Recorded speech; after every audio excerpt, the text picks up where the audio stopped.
નમસ્કાર. એજ્યુ સફર પરિવાર વતી હું મુકેશ ડેરવાળિયા આપ સર્વ મિત્રોનું હાર્દિક સ્વાગત કરું છું. આજે 10મી ફેબ્રુઆરી 2019 અને આજના રિલેટેડ કરંટ અફેરના જે પણ અગત્યના સમાચાર છે તેમની ચર્ચા હું આપની સમક્ષ લઈને આવ્યો છું. મિત્રો, આજની ચિનગારી હું તમને કહું, રિયલ ઘટના ઉપર આધારિત અને યુવાનોને મોટિવેશન આપનારી આ સ્ટોરીની વાત કરું તો એક વ્યક્તિ 10મા ધોરણની અંદર પરીક્ષા આપે છે, 6 વખતની ટ્રાય છતાં પણ ફેલ થાય છે અને 7મી ટ્રાયે આ વ્યક્તિ 10મામાં પાસ થાય છે. ત્યાર પછી કોઈ સરકારી સ્કૂલની અંદર જઈ અને 11મું અને 12મું ધોરણ પૂર્ણ કર્યા બાદ આ જ વ્યક્તિ ડુમિયાણી ખાતે BRS અભ્યાસમાં જોડાઈ જાય છે. હવે આ વ્યક્તિ જ્યારે પણ કોઈ પણ સ્કૂલમાં એડમિશન લેવા જાય, 10મામાં તો 7 ટ્રાયે પાસ થયો અને 11મામાં એક સ્કૂલમાં એડમિશન લેવા ગયો તો સાહેબે મજાકમાં કહ્યું, આખા ગામને એડમિશન નથી લેવાનું, તારે એકને જ લેવાનું છે, તારે જેટલી ઝેરોક્સ આપવાની હોય ને એટલી જ તું મને આપ. અરે સાહેબ, મારે એકલાની જ છે. તો આ બધો હું થપ્પો કરીને આપ્યો છે? અરે સાહેબ, મારી 10માની માર્કશીટું છે. સાહેબ પણ હસી પડ્યા. આવી સ્થિતિ, આ વ્યક્તિ 12મામાં પાસ થયો, BRSમાં ડુમિયાણી ખાતે પ્રવેશ મેળવ્યો અને ત્યાર પછી થોડા સમયમાં ગ્રામ સેવકની ભરતી આવી અને ગ્રામ સેવકની ભરતીમાં આ વ્યક્તિએ એક્ઝામ આપી, પાસ થઈ ગયો અને હાલમાં આ વ્યક્તિ નોકરી કરે છે. મિત્રો, આવા પણ વ્યક્તિઓ છે કે જે 10મામાં 7 ટ્રાયો આપી હોય અને મિત્રો પોતાનું ઉજ્જવળ ભવિષ્ય કોઈ સરકારી જોબ મેળવી લીધી હોય. તો મિત્રો, આને આપણે ધ્યાનમાં રાખી અને આપણે આપણો ઉત્સાહ કઈ રીતે કમ કરીએ, કઈ રીતે ઓછો કરીએ. અરે આપણામાં પણ છે જોમ, જુસ્સો અને આનો ઉપયોગ કરી અને મિત્રો આપણે તો આગળ વધવું જ રહ્યું. તો આજની આ નાનકડી ચિનગારી સાથે આજના કરંટ અફેરને શરૂ કરીએ. તો આજના દિન વિશેષમાં છે વસંત પંચમીનો તહેવાર. વસંત પંચમી એ ગુજરાતી મહિના પ્રમાણે મહા મહિનામાં 5મના દિવસે ઉજવાતો તહેવાર છે અને હિન્દુ ધર્મ પ્રમાણે મહા મહિનાની 5મને આ વસંત ઋતુનો પ્રથમ દિવસ ગણવામાં આવે છે. અને ખાસ વિશેષતા એ કે વસંત પંચમીનો તહેવાર એ દિવસે કયા દેવીની પૂજા કરવામાં આવે છે? તો મિત્રો, આપણા દરેક વિદ્યાર્થીના આરાધ્ય દેવી કહી શકાય એવા માં સરસ્વતીને પીળા ફૂલ અને પીળા કપડાથી શણગારી અને તેમની પૂજા કરવામાં આવે છે. માટે જ તે આને આપણે ખાસ તહેવાર ઉજવીએ અને માં સરસ્વતીને પ્રાર્થના કરીએ કે આજના આ વસંત પંચમીના શુભ દિવસે આપણને આપણી ઉપર જ્ઞાનરૂપી વર્ષા કરે અને જેથી આવનારી જોબ આપણા માટે સુલભ બને. બસ એવી જ વાત સાથે આજે શરૂ કરીએ આજનો ઘટનાક્રમ. તો ગુજરાત લેવલના સમાચાર જોઈએ તો ભારત રંગ મહોત્સવનું આયોજન થવાનું છે. ભારત રંગ મહોત્સવ, અહીં તમે જોઈ શકો છો કે ભારત રંગ મહોત્સવનું આયોજન હાલમાં થવાનું છે. તો આના વિશે આ આંતરરાષ્ટ્રીય કક્ષાના નાટ્ય મહોત્સવ ભારત રંગ મહોત્સવનું આયોજન રાજકોટમાં થવાનું છે. અહીં એક પ્રશ્ન બને કે તાજેતરમાં ભારત રંગ મહોત્સવનું આયોજન કયા શહેર ખાતે થયું? જવાબ આવશે રાજકોટ. મિત્રો, ઘણી વખત ન્યૂઝ હોય છે કયા એંગલથી પ્રશ્ન બની શકે એમ વિચારી અને તૈયારી કરવાથી આપણને આવનારી એક્ઝામના કરંટ અફેરના પ્રશ્નો ખૂબ જ સરળતાથી આવડી જતા હોય છે. આ મહોત્સવ 13 થી 19 ફેબ્રુઆરી સુધી યોજાશે. આ મહોત્સવમાં 4 નાટ્ય સંસ્થાઓ ઉપરાંત રશિયા, રોમાનિયા, શ્રીલંકા અને 3 આંતરરાષ્ટ્રીય સંસ્થાઓ પણ ભાગ લેવાની છે. તો જ્યારે રાજકોટ લેવલે આવા 3 આંતરરાષ્ટ્રીય કક્ષાના દેશો જો ભાગ લેતા હોય તો આપણા માટે આ ઇવેન્ટ છે એ ઘણી મોટી બની જતી હોય છે. હા, આજના કરંટ અફેરમાં જો તમને વિડીયો ગમે તો મિત્રો, પ્રથમવાર વિડીયો નિહાળી રહ્યા હો તો અમારી એજ્યુ સફર ચેનલને સબસ્ક્રાઇબ કરવાનું ન ભૂલતા. કરંટ અફેરમાં આગળ વધીએ સમાચારમાં. તો આ મહોત્સવમાં ગાંધીજીના જીવનના સિદ્ધાંતો ઉપર આધારિત 4 નાટકો રજૂ કરવામાં આવવાના છે અને આ મહોત્સવ એ ગાંધીજીની 150મી જન્મ જયંતિ નિમિત્તે યોજવામાં આવી રહ્યો છે. આ મહોત્સવના આયોજન રાષ્ટ્રીય નાટ્ય વિદ્યાલય દિલ્હી તથા રાજકોટ મહાનગરપાલિકાના સંયુક્ત ઉપક્રમે યોજાવાનો છે. અહીં એક પ્રશ્ન બને કે રાષ્ટ્રીય નાટ્ય વિદ્યાલય ક્યાં આવેલું છે? દિલ્હી મુકામે. અને અગાઉ પણ આપણે કરંટ અફેરમાં ચર્ચા કરેલી કે નેશનલ સ્કૂલ ફોર ડ્રામા ક્યાં આવેલી છે? દિલ્હી મુકામે.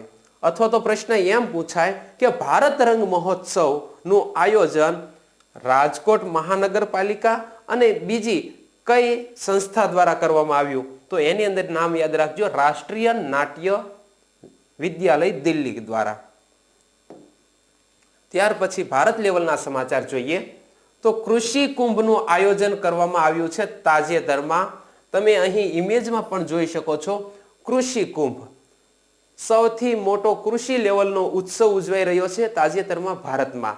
જ્યારે વિશ્વ લેવલના સૌથી મોટી કક્ષાના કોઈ ઇવેન્ટ યોજાતી હોય તો આના વિશે અચૂક પરીક્ષામાં પ્રશ્ન પૂછાવાની સંભાવના છે. હા મિત્રો, વાત કરું એ પહેલા તમને એક લાઈક કરવાનું સૂચન કરું છું કે અમારા આ વિડીયોને લાઈક કરો અને પછી તમે આગળ જોવાનું ચાલુ રાખો. તો વાત કરું છું કૃષિ કુંભનું આયોજન બિહારના મોતીહારીમાં 3 દિવસના માટે કરવામાં આવ્યું છે. અહીં એક બીજો પ્રશ્ન પણ બને કે તાજેતરમાં કૃષિ કુંભનું આયોજન કયા રાજ્યમાં થયું? તો જવાબ આપવાનો છે બિહારમાં. અથવા પ્રશ્ન પૂછાય કે કૃષિ કુંભનું આયોજન તાજેતરમાં બિહારમાં કયા સ્થળે કરવામાં આવ્યું, કયા જિલ્લામાં કરવામાં આવ્યું? તો જવાબ યાદ રાખજો, મોતીહારીમાં 3 દિવસ માટે કૃષિ કુંભ મેળાનું આયોજન થયું છે. વિવિધ રાજ્યોના આશરે 15,000 થી વધુ કિસાનો અને 200 કૃષિ વૈજ્ઞાનિકો ભાગ લેવાના છે. પૂર્વોત્તર ભારતમાં અત્યાર સુધીનો સૌથી મોટો કૃષિ કુંભ છે. પ્રશ્ન બીજો બને કે પૂર્વોત્તર ભારતમાં અત્યાર સુધીમાં સૌથી મોટો કૃષિ કુંભ કયા રાજ્યમાં યોજાઈ ગયો? તો જવાબ યાદ રાખજો, બિહાર.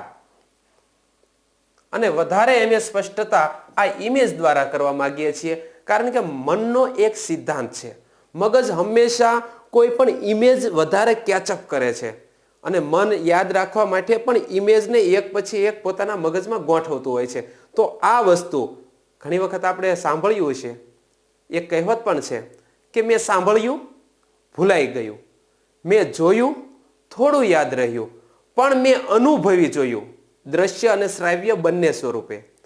મેં અનુભવી જોયું તો મને યાદ રહી ગયું. અને એજ્યુસફર પણ તમને દ્રશ્ય અને શ્રાવ્ય મટીરિયલ પૂરું પાડવા માટેનો એક આદર્શ પ્રયાસ કરી રહ્યો છે. આગળ વધીએ આજના કરંટ અફેરમાં. તો બિહાર વિશેની આપણે બેઝિક માહિતી જોઈએ તો બિહારના હાલના રાજ્યપાલ લાલજી ટંડન છે અને કેન્દ્રીય કૃષિ મંત્રી રાધા મોહન સિંઘ છે. આ બંને વ્યક્તિઓ દ્વારા સંયુક્તપણે આ કૃષિ કુંભને ખુલ્લો મૂકવામાં આવ્યો છે. અહીં પણ એક પ્રશ્ન પૂછાય કે તાજેતરમાં બિહારમાં યોજાયેલ કૃષિ કુંભને કોણે ખુલ્લો મૂક્યો?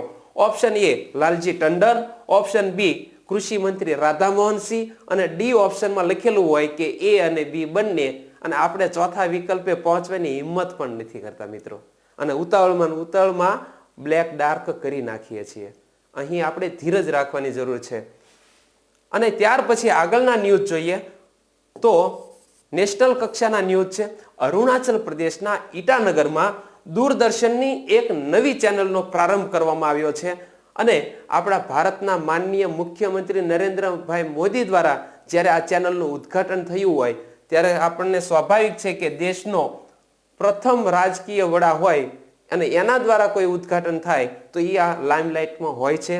અહીં પણ તમે ઇમેજમાં પણ જોઈ શકો છો. અને આ જે ચેનલનું ઉદ્ઘાટન થયું છે તેનું નામ રાખવામાં આવ્યું છે અરુણ પ્રભા. સ્વાભાવિક રીતે યાદ રહી જાય કે ભારતમાં પ્રથમ સૂર્યોદય ક્યાં થશે? અરુણાચલ પ્રદેશમાં. તો એના ઉપરથી જ નામ થઈ ગયું અરુણ પ્રભા. અરુણ એટલે અરુણાચલ પ્રદેશ, પ્રભા એટલે સવાર, અથવા તો અરુણ એટલે સૂર્ય પણ થશે. તો અહીં ઇમેજ દ્વારા આપણને ખબર પડી જાય કે તાજેતરમાં માનનીય મુખ્યમંત્રીના હસ્તે પૂર્વોત્તર રાજ્યો માટે કઈ દૂરદર્શન ચેનલનું ઉદ્ઘાટન કરવામાં આવ્યું છે? તો જવાબ આવશે અરુણ પ્રભા. મિત્રો, અમારો આ વિડીયો ગમે તો તમારા મિત્રો વચ્ચે શેર કરવાનું તો ન જ ચૂકતા. આ જ ન્યૂઝમાં આગળ વધીએ તો આ ચેનલનું નામ ડીડી અરુણ પ્રભા રાખવામાં આવ્યું છે. આ ચેનલનું ઉદ્ઘાટન પીએમ નરેન્દ્રભાઈ મોદીના હસ્તે કરવામાં આવ્યું છે અને આ ચેનલ ડીડી નોર્થ ઈસ્ટ પછીની 24 કલાક કાર્યરત અને ઈશાન ભારત માટે દૂરદર્શનની બીજી ઉપગ્રહ ટેલિવિઝન ચેનલ બની છે.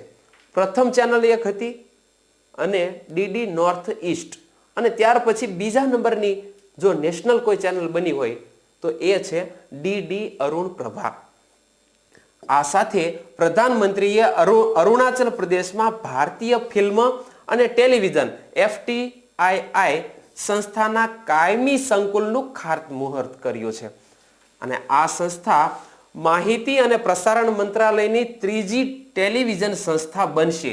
અહીં પણ એક પ્રશ્ન બને છે કે તાજેતરમાં જ તે પ્રસારણ મંત્રાલય દ્વારા ત્રીજી ટેલિવિઝન સંસ્થા ક્યાં બનશે, તો તે તમે ખાસ યાદ રાખજો, અરુણાચલ પ્રદેશમાં. અને અહીં FTII નામ આવે છે. એનું પૂરું નામ શું થાય છે? Film and television institute of India. ફરી એકવાર જોઈ લો. F એટલે ફિલ્મ, T એટલે and television, institute of India. તો ખાસ અહીં પણ દરેક સ્લાઇડમાંથી કંઈક ને કંઈક કરંટ અફેરનો પ્રશ્ન બને અને એ બધું ખોળી ઢંઢોળી અને એજ્યુસફર તમારા સમક્ષ ફ્રી ઓફ કોસ્ટ આપે છે. તો આવા સમયે તમારે વધારેમાં વધારે મિત્રો સુધી સ્પ્રેડ કરો તો એ જ તમારી અમને કરવામાં આવેલી મોટામાં મોટી હેલ્પ છે. તો આજના સમાચારમાં આગળ વધીએ તો ખેલ જગત સમાચાર. રોહિત શર્માએ એક દિવસમાં 5 રેકોર્ડ કર્યા છે અને આ 5 રેકોર્ડ અહીં તમે ઇમેજમાં પણ જોઈ શકો છો. રોહિત શર્મા ભારતનો એવો બલ્લેબાજ કે જેણે તાજેતરમાં જ તે T20માં સૌથી વધુ રન કરનાર ખેલાડી બની ગયો છે. તો પહેલો જ પ્રશ્ન કે તાજેતરમાં T20માં સૌથી વધુ રન કરવાનો રેકોર્ડ કયા ખેલાડીના નામે છે? તો જવાબ આવશે રોહિત શર્મા. કેટલા રન કર્યા છે? આંકડો પણ યાદ રહી જાય એવો છે, 22-88. 2 બગડા 22, 2 આઠડા 88, એટલે કે 2288 રનના રેકોર્ડ સાથે રોહિત શર્મા છે એ પ્રથમ ક્રમે છે અત્યારે. બીજો રેકોર્ડ, T20માં 100 થી વધુ સિક્સર લગાવનાર ત્રીજો ખેલાડી બની ગયો છે. 100 થી વધુ સિક્સર લગાવનારો ભારતનો પ્રથમ ખેલાડી અને વિશ્વનો ત્રીજા નંબરનો ખેલાડી. તો વિશ્વમાં બીજા 2 કયા ખેલાડી છે એ જોઈએ. તો અત્યારે રોહિત શર્માના નામે 102 સિક્સર લગાવવાનો રેકોર્ડ છે, પણ પ્રથમ નંબરે વેસ્ટ ઇન્ડિઝના ક્રિસ ગેલ કે જેમણે 103 સિક્સર લગાવી છે, અને બીજો વ્યક્તિ છે માર્ટિન ગપ્ટિલ જેમણે બંનેએ 103 સિક્સર લગાવેલો છે. એટલે આપણે ખાસ જોઈ શકીએ કે આવા જ્યારે ક્રિકેટના મહત્વના ન્યૂઝ હોય અને રમતગમત જગત સમાચાર તમારા જો સિલેબસમાં આવતું હોય તો આજનો આ દિવસ તમારા માટે 1 માર્ક અપાવી શકે છે. બીજો એમનો રેકોર્ડ જોઈએ તો રોહિત શર્મા આંતરરાષ્ટ્રીય ક્રિકેટમાં સૌથી વધારે સિક્સર મારનાર ભારતીય બની ચૂક્યા છે અને તેમણે 349 સિક્સર લગાવેલ છે. તો આંતરરાષ્ટ્રીય ક્રિકેટમાં સૌથી વધારે સિક્સર લગાવવાનો રેકોર્ડ પણ રોહિત શર્માના નામે બન્યો છે. આગળનો રોહિત શર્માનો રેકોર્ડ જોઈએ તો રોહિત શર્મા સૌથી વધારે અડધી સદી બનાવનાર ખેલાડી બન્યા છે. T20 મેચમાં સૌથી વધારે અડધી સદી બનાવનાર ખેલાડી બની ચૂક્યા છે અને રોહિત શર્મા T20માં ન્યુઝીલેન્ડમાં જીત અપાવનાર પહેલો ભારતીય કેપ્ટન બની ગયો છે. તો અહીં પણ એક પ્રશ્ન પૂછાય કે તાજેતરમાં જ તે કયા દેશમાં ભારતે પ્રથમ T20 વિજય મેળવ્યો? તો જવાબ આવશે ન્યુઝીલેન્ડ. ત્યાર પછી રમત ગમત જગતના સમાચાર જોઈએ તો વેઇટ લિફ્ટિંગમાં 67 કિલોગ્રામ કેટેગરીમાં ભારતના જેરેમી લાલરીનુગાએ સિલ્વર મેડલ જીત્યો છે. ફરીથી નામ જોઈ લો, 67 કિલોગ્રામ કેટેગરી અને ભારતના એક ખેલાડી છે જેરેમી લાલરીનુગાએ. તો પ્રશ્ન એવો પણ બને કે જેરેમી લાલરીનુગા કઈ રમત સાથે સંકળાયેલા ખેલાડી છે? તો તેમાં જવાબ આવશે વેઇટ લિફ્ટર છે તે. અને જેરેમી લાલ રીનુગાએ કેટલી કેટેગરીમાં સિલ્વર મેડલ જીત્યો છે? તો તે પણ યાદ રાખજો, 67 કિલોગ્રામની કેટેગરીમાં તેમણે સિલ્વર મેડલ જીત્યો છે. અને અહીં તમે ઇમેજમાં પણ જોઈ શકો છો કે તે વ્યક્તિઓ દ્વારા જેરેમી લાલ રીનુગાએ પોતાની સિદ્ધિ અવેલેબલ કરી છે. એક દિવસ પહેલા આપણે સવ્ય સમાચારમાં જોયું હતું કે મીરાબાઈ ચાનુએ પણ એગાટ કપમાં ગોલ્ડ મેડલ જીત્યો હતો. એગાટ કપમાં 16 વર્ષની જેરેમીએ 228 કિલો વજન ઉંચકીને સિલ્વર મેડલ મેળવ્યો છે. ઇન્ડોનેશિયાની ડેનીએ 303 કિલો વજન ઉંચકીને ગોલ્ડ મેડલ મેળવ્યો છે. જેરેમી લાલ રીનુગાએ મણિપુરના વતની છે, ખાસ યાદ રાખજો. અને વેઇટ લિફ્ટર એટલે કે આ ભાર ઉંચકવાનું જે સ્પર્ધા યોજાય છે એની સાથે સંકળાયેલા ખેલાડી છે. તો અહીં મીરાબાઈ ચાનુ અને જેરેમી લાલ રીનુગા બંને મણિપુરના ખેલાડી છે, બંને વેઇટ લિફ્ટર છે. અને આ કપનું નામ ખાસ યાદ રાખજો, એગાટ કપ. અને ઘણી વખત આની અંદર સિલ્વર અને ગોલ્ડ મેડલ મેળવનાર વ્યક્તિને આગામી જે ઓલિમ્પિક યોજાવાનો હોય છે ત્યાંના ક્વોલિફાયર તરીકે પણ પસંદ કરવામાં આવે છે. તો આની વાત કરીએ તો જેરેમી લાલ રીનુગાએ યુવા ઓલિમ્પિક ખેલ 2018માં ગોલ્ડ મેડલ મેળવ્યો હતો. અને યુવા ઓલિમ્પિક છે એ 18 વર્ષથી નીચેના માટે રમાય છે અને આમની ઉંમર માત્ર 16 વર્ષ છે. તો મિત્રો, આજના કરંટ અફેરને અહીં પૂર્ણ કરીએ એ પહેલા જતા એક નમ્ર વિનંતી કે જો તમે અમારી એજ્યુ સફર ચેનલને અત્યાર સુધી સબસ્ક્રાઇબ ન કરી હોય તો સબસ્ક્રાઇબ કરો, લાઈક કરો અને મિત્રોમાં શેર કરો. બસ એવી જ અભ્યર્થના સાથે આજના કરંટ અફેરને પૂર્ણ કરીએ. આવતીકાલે ફરીથી મળીશું. જય હિન્દ.